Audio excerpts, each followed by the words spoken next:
Daj smej se smej, si mi dejala in sem nasmehnil, se tisko suzi.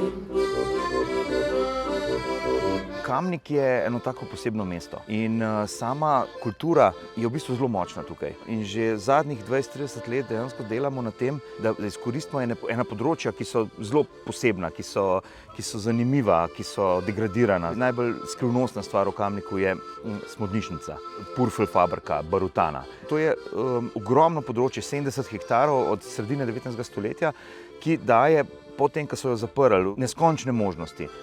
Večino teh možnosti do sedaj oziroma do pred nekaj let občina ni znala izkoristiti. Zdaj smo spet ujeli val. Ko smo že mislili 2018, 2019, da je vsega konc, je zdaj prišel EPK. Je prišel z enim veliko začetnico. EPK je, še posebej potem, ko smo razložili vsem ljudem, kaj to zares je in kakšne priložnosti to so, se je kar naenkrat so se začele neke sinergije pojavljati, tudi znotraj mesta in seveda na širše.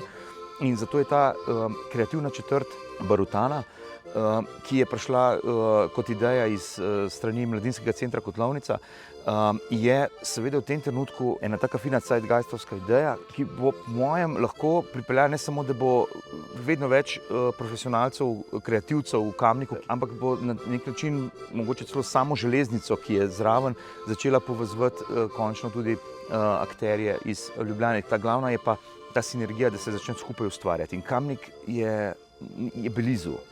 Ima zadnjo železniško postajo in veste, kaj pravijo, bojte se mesta z zadnjo železniško postajo. Ne? Rečejo Kamnik v naročju planin, ampak mi rečemo Kamnik na poti k vrhovom.